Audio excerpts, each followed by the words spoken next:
একজন প্রতিষ্ঠিত ব্যবসায়ী, আমার ওনার সাথে একটা মিটিং ছিল, তো প্রসঙ্গত উনি বললেন যে ভাই, ব্যবসার বহু সংজ্ঞা তো বই পুস্তকে পড়েছেন, আমি ব্যবসায়ী ছেলে এবং প্রতিষ্ঠিত ব্যবসায়ী হিসাবে আপনাকে আজকে নতুন একটা সংজ্ঞা বলে যাই। সেটা কি?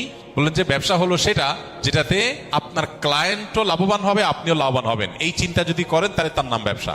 আর যদি মনে হয় যে আমি কিভাবে লাভবান হবে সেই চিন্তা করি, ক্লায়েন্ট মরে মরুক, ধ্বংস হয় হোক, তাতে আমার দেখার দরকার নেই, তো এটা ব্যবসা না, এটার নাম ডাকাতি। দিন ঠিক এই কথাটা বলে। নবী আলাইহিস সালাম বলেছেন, সামহান ইযা রাহিমাল্লাহু ইমরাআন সামহান ইযা বা সামহান ইযা ইশতারা। আল্লাহ ওই ব্যক্তির প্রতি রহম করেন যে ব্যক্তি বেচুক কিংবা কিনুক, সব সময় সে দয়া পরবশ থাকে।